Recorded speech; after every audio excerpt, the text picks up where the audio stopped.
सर्वेभ्यो नमो नमः। सबसे पहले प्रार्थना करेंगे। ओम भूर्भुवः स्वः तत्सवितुर्वरेण्यं भर्गो देवस्य धीमहि धियो यो नः प्रचोदयात्। ओम शांति शांति नहीं बार बोला शांति। सभी को नमस्कार। ज्योतिष के प्रमुख सूत्रों को हम समझेंगे। उनमें से आज का विषय है पंच महापुरुष योगों के बारे में जानकारी लेंगे। बृहत्पराशर एक होरा शास्त्र ग्रंथ है। बृहत्पराशर होरा शास्त्र ग्रंथ के अंतर्गत राज योगाध्याय एक आता है। राज योगाध्याय, उसका संस्कृत जो श्लोक है वो मैं आपको यहाँ पर लिख रहा हूँ और उसका अर्थ एक बार समझते हुए आगे बढ़ेंगे और फिर एक एक करके हम सभी के सभी इन 5 योगों को कंप्लीट करेंगे। सभी ध्यान से समझिएगा। श्लोक है, इसको आप याद भी कर लेंगे। मूल लिखा है त्रिकोण, फिर लिखा स्वगृही, मूल त्रिकोण स्वगृही, फिर लिखा केंद्र, आपका केंद्र हुआ केंद्र स्थायी,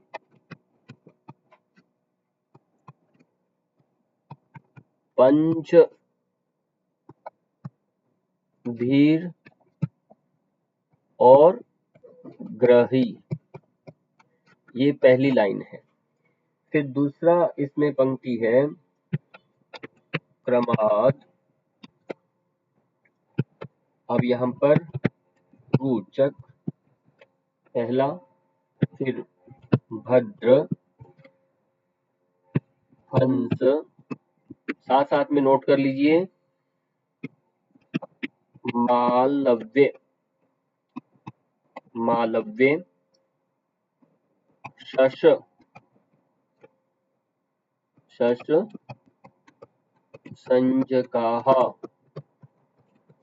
ये है बृहत्पराशर होरा शास्त्र। और बृहद जातक जिसे हम कहते हैं, बृहद जातक में भी है और बृहत्पराशर होरा शास्त्र में भी है। ठीक है, अध्याय बृहद इसमें 15 है और ये अध्याय का जो नाम है वो याद रखना है, राज योगाध्याय। ये आप जब भी कोई बात कहते हैं तो आपको ये थोड़ा ध्यान रहे, ग्रंथ का मूल ये वहां से लिया गया है और ये फार्मूला उसमें दिया गया है जो अब हम घटित करने वाले हैं। फिर आप कुछ भी बताएं तो ऐसा नहीं लगे कि ये सब काल्पनिक, ऐसा नहीं होना चाहिए। हमने पहले अभी तक अध्ययन में पढ़ चुके हैं, हम मूल को जान चुके हैं, मूल को हमने जाना। मूल को मतलब आपने मूल, इसका भावार्थ पहले समझ लीजिए। ये रुचक जो है ये मंगल से जुड़ा हुआ है, रुचक मंगल से है, और भद्र जो है ये बुध ग्रह से जुड़ा हुआ है। हंस जो है, हंस ये गुरु ग्रह से जुड़ा हुआ है। मालव्य शुक्र ग्रह से है और शश जो है ये शनि ग्रह से है। मंगल बुध गुरु शुक्र शनि, ये कितना बड़ा बढ़िया से क्रम से इनका बनाया हुआ ग्रहों की क्रम है। ये पहला कहा मूल त्रिकोण, ये पहला पॉइंट यहाँ से समझ लीजिए। हम सब जानते हैं मूल त्रिकोण को। फिर कहा स्वग्रह में हो, अपने ही घर में हो, यानी ये सभी के सभी मंगल बुध गुरु शुक्र और शनि जो है या तो मूल त्रिकोण में होने चाहिए। मूल त्रिकोण से हम क्या समझते हैं, हम एक नंबर प्रथम भाव को भी लेते हैं, पंचम और नवम भाव, या तो इनमें रहे या स्वग्रह में अपने ही घर में होना चाहिए। अपना ही घर हो। तीसरा कहा केंद्र में होना चाहिए। तीसरा शर्त क्या है? केंद्र में। केंद्र में प्रथम भाव है, चतुर्थ, सप्तम और दसम भाव में, तब जा करके ये योग घटित होता है। क्लियर हो गया? अपने घर में स्वगृही, स्वगृही में अपना घर या इसमें उच्च का अपने घर में, तो तब जा करके ये सारे योग जो है क्रमशः घटित हो जाएंगे। अब एक एक करके इन योगों को समझेंगे भी और इनके उदाहरण के साथ देखेंगे। इतना बात सबको समझ में आया क्या? ये बताइए पहले। जी। इसको अभी भूलना नहीं। अभी एक साथ समझने से क्या है, आपको पांचों योग एक साथ घटित हो जाएंगे। ये योग आपको बहुत जगह नजर आएंगे, देखने को मिलेंगे और आप तुरंत कह सकते हैं कि आपका ये योग है। पर योग कितना काम करेगा, कैसे काम करेगा, उसके पीछे भी बहुत सारी फिर कहानी है, उसको भी इसके बाद हम समझेंगे। पहले हम रोचक योग को हम लेंगे। ये ध्यान रखना है, पंच महापुरुष जो योग हैं, ये वैदिक ज्योतिष के अत्यंत सबसे प्रसिद्ध और प्रभावशाली राजयोगों में से एक माने गए, इसलिए लिखा पंच महापुरुष योग कहा। ये सामान्य योग नहीं होते, बहुत महत्वपूर्ण योग है और प्रभावशाली, इनका प्रभाव बड़ा रहता है। इनका वर्णन मुख्य रूप से बृहत्प्राचीन होरा शास्त्र मैंने बताया और बृहद जातक और भी अन्य ग्रंथों में इनका वर्णन मिलता है, ऐसा नहीं कि एक में है। जब 5 ग्रहों का, जब ये मंगल, बुध, बृहस्पति, ये सब अभी आपको बताया, में से कोई भी ग्रह अपनी स्वराशि में या फिर उच्च ग्रही होकर के लगन में से केंद्र में हो, तो वह पंच महापुरुष में से वह योग घटित हो जाता है। तो पहला योग हम अब समझेंगे, रोचक। रोचक जो योग है, रोचक योग किसका था बताइए? इसमें कौन सा ग्रह है रोचक? मंगल। मंगल। इसमें मंगल ग्रह है, बस ये याद रखना है, इसमें कौन सा ग्रह है? मंगल। तो मंगल ग्रह का शर्त क्या था? इसमें कौन सी राशि है मंगल ग्रह की, पहले बताओ। मंगल ग्रह की राशि कौन कौन सी है? मेष और वृश्चिक। वृष, वृष कौन सी होती है? वृश्चिक। हाँ, मेष और वृश्चिक। वृश्चिक, इसी को हम क्या बोलते हैं? वृश्चिक हो गया। ये दोनों मंगल की क्या है? स्वराशियां हैं, इनको बोला स्वराशि। फिर एक साथ में क्या कहा? उच्च का भी। उच्च कौन में होता है? मंगल। कौन सी राशि में उच्च का होता है? मकर में। हाँ, तो मकर राशि। हाँ, तीसरी राशि आ गई मकर। अब इन तीनों में यदि मंगल आएगा, अब शर्त ये रख दी इसमें, लगन से केंद्र में होना चाहिए। लगन यानी अब हम इन कुंडली बना रहे हैं, रोचक योग की कुंडली। अब इसके अंतर्गत आप देखेंगे, यदि अब इनमें से प्रथम भाव है, चतुर्थ भाव, सप्तम भाव और दसम भाव, इनमें मेष राशि हो या वृश्चिक हो, मकर हो, तो आप चारों प्रकार की एक बार कुंडली बना के देख लीजिए। ऐसे बहुत सारे योग बनेंगे।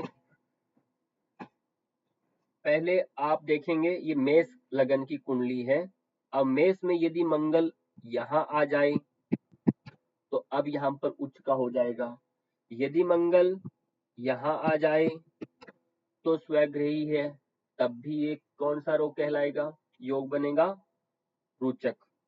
तो रोचक योग बन जाएगा। और एक बात और साथ में बता देता हूं, यदि मंगल दसम भाव में स्वराशि का होके या उच्च का होके आ जाए तो उसमें एक योग और बनता है, उसका नाम है, वो केवल दसम भाव के साथ जुड़ता है उसका कनेक्शन, बाकी इन तीनों भाव के साथ नहीं है। तीनों चारों का तो रोचक बनेगा, पर यदि दसम भाव में आ जाए तो एक योग का नाम है जिसे बोलते हैं कुल दीपक योग। कुल दीपक ये योग है, तो इसको भी आप याद रखिएगा।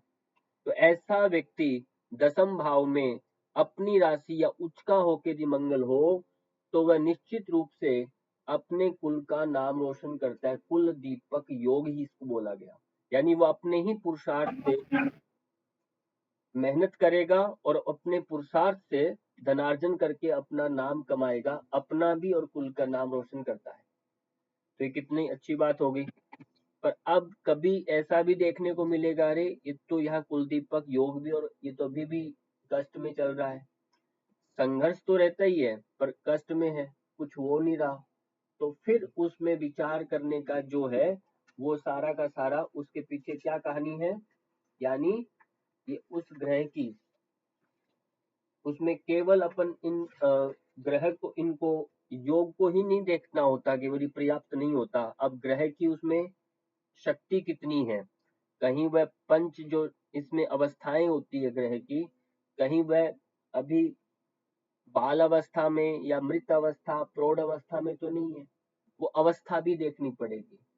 फिर उसकी दृष्टि, इसके ऊपर किस ग्रह की दृष्टि आ रही है, तो वो फिर उसके साथ केवल मंगल ही है क्या, कोई और ग्रह तो इसके साथ नहीं है क्या, उसको भी साथ में देखना पड़ेगा। अब नवमांश में उसमें स्थिति देखेंगे, फिर अभी करंट में दशा चल किस ग्रह की रही है, इन 5 तरह से हम विचार करते हुए फिर आप अपने मुख से फलादेश बोलेंगे। समझ में आया? स्थूल देखते ही आप चकाचक फटाफट बोलने लग जाए, ऐसा नहीं होता। इन पांचों दृष्टि से आप विचार करके फिर कहेंगे कि हाँ इसका परसेंटेज ये इतना ही काम करेगा, यदि उसका दशा चलेगा तो रिजल्ट आएगा। ये सभी पर ये नियम लागू होता है, इन बात का ध्यान रखना आपने।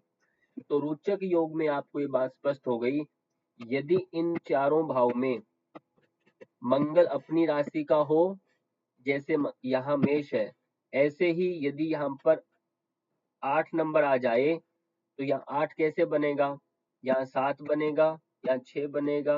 यदि सिंह लगन की कुंडली है तो चतुर्थ भाव में वृश्चिक राशि आ जाएगी। तो यदि मंगल यहाँ पर आ जाए तभी रोचक योग हो जाएगा।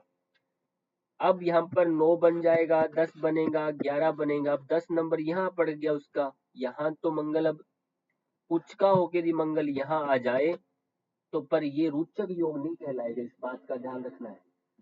षष्ठम भाव में चला गया, षष्ठम भाव में भले उच्च का हो और पर ये अब कौन सा योग, रोचक योग नहीं बोला जाएगा, ये ध्यान रखना है।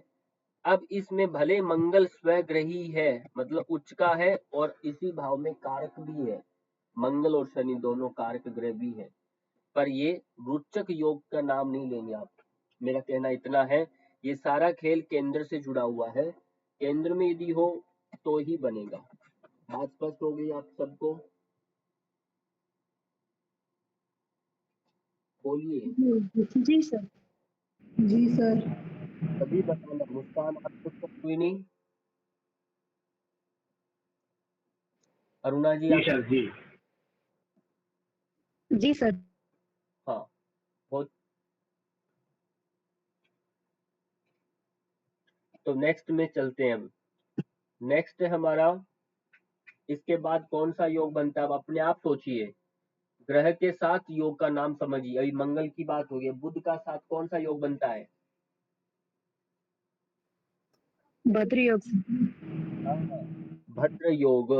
अब भद्र योग की हम चर्चा करेंगे, ये कौन सा भद्र योग। तो भद्र योग जो है ये किससे जुड़ा हुआ है, बुध ग्रह से जुड़ा हुआ है। बुध। हाँ, अब शर्त वही है जो पहले सेम, अब इसमें ज्यादा समय नहीं डालेंगे। हाँ ये बात थोड़ा और सुन लीजिए, यदि किसी का ये रोचक योग में मंगल इस प्रकार का हो, यानी रोचक योग बना है कुंडली में, तो उसका फल, जो शर्तें बताई वो सभी ठीक है, तो फिर उसका फल क्या रहेगा। अब बात फल की आती ना, क्या मिलेगा उस बच्चे को, तब उसके लिए आप डायरेक्ट बोल सकते हैं ये बच्चा साहसी होगा, पराक्रमी होगा, ये सेनापति बन सकता है, नेतृत्व करने वाला, लीडरशिप इसके अंदर गुण है, और भूमि और प्रशासन से इसको लाभ मिलेगा, क्योंकि मंगल भूमि पुत्र है। तो भूमि से भी इसको लाभ मिलेगा और साथ में प्रशासन से भी लाभ मिलेगा। तो कई बार लोग प्रश्न करते हैं मैं प्रॉपर्टी का काम करूं क्या, तब ये प्रश्न उससे जुड़ा भी है। मंगल का फिर भूमि से भी लाभ मिलता है और शारीरिक बल मिलता है, क्योंकि ये साहस का प्रतीक है। तो शारीरिक बल और आत्मविश्वास, कॉन्फिडेंस मंगल में खूब होता है। तो कुल मिलाकर के ये मंगल शौर्य का प्रतीक है। तो ये सब बातें हो गई। और क्योंकि भूमि पुत्र है तो भूमि से जुड़ा काम मिल जाएगा, लीडरशिप ये सब मिल जाएगा, ये सब बच्चे में गुण मिलेंगे। क्लियर। अब वापिस देखते हैं भद्र योग की बात। भद्र योग में हम यदि कुंडली बनाते हैं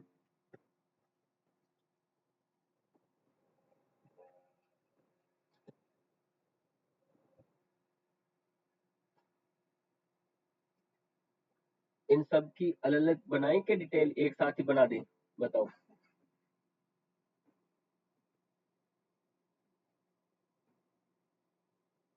अलग अलग हो रहा है।